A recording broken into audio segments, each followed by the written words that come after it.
Pareto, ou regra 80-20.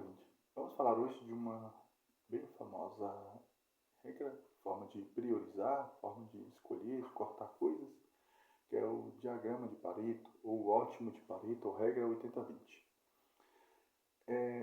O contexto, essa metodologia, essa ideia foi aplicada inicialmente para analisar defeitos em fábricas. Porque imagina uma fábrica que produza carros.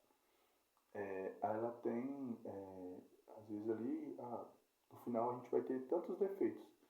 E quando a gente vai analisar, quando a pessoa faz ali um levantamento que pega as peças do automóvel ali e coloca isso num gráfico ali, responsável pelos defeitos finais, a gente consegue, o que se percebeu, né, é que também 20% digamos, dos defeitos finais, às vezes era 80% dos efeitos finais eram causados ali por 20% das peças.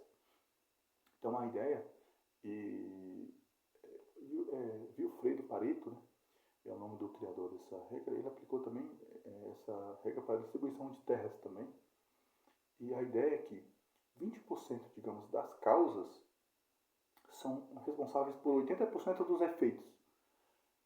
Então, ou seja, eu vou ter 20%, ou seja, um quinto das minhas causas totais, um quinto ou 20% vai responder por 80%, vai responder por 4 quintos do total dos efeitos.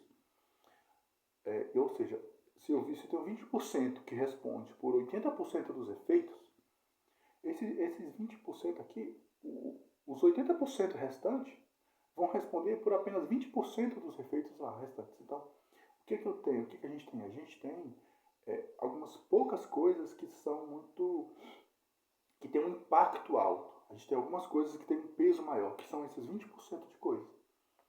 Então,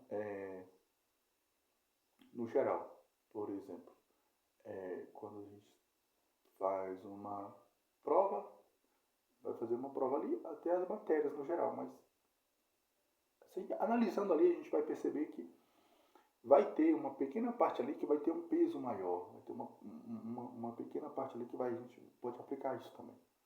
Então, vamos imaginar um exemplo também de gestão do tempo.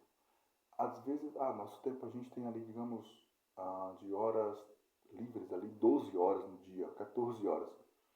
Às vezes a gente, 20% dessas horas, o que a gente vai fazer em 20% dessas horas vai refletir 80% digamos, do resultado final dessas horas que nós teríamos.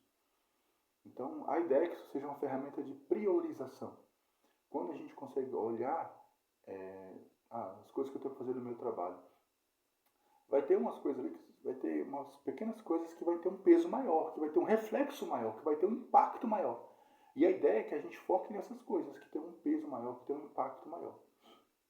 E aí os benefícios de aplicar essa ferramenta essa ideia, né, do ótimo de Pareto, dessa regra 80-20, a gente tem mais eficiência, porque a gente vai estar aplicando, vai estar colocando os nossos esforços, a gente vai estar alocando nossos recursos naquelas atividades que têm um impacto maior, que têm um resultado maior. A gente vai ter mais produtividade também, porque se a gente, o que digamos no final conta são os resultados, são os efeitos, né? Então a gente vai ter uma melhor alocação de recursos também. E também decisões, até onde acaba sendo uma decisão estratégica. Se eu estou focando naquilo que tem um peso maior, acaba que eu estou focando nas coisas mais importantes também. E aí a gente aplica isso para gestão do tempo, desenvolvimento de ideias, organização das atividades também. Então, esse é o ótimo de Pareto, ou regra de Pareto, ou 80-20.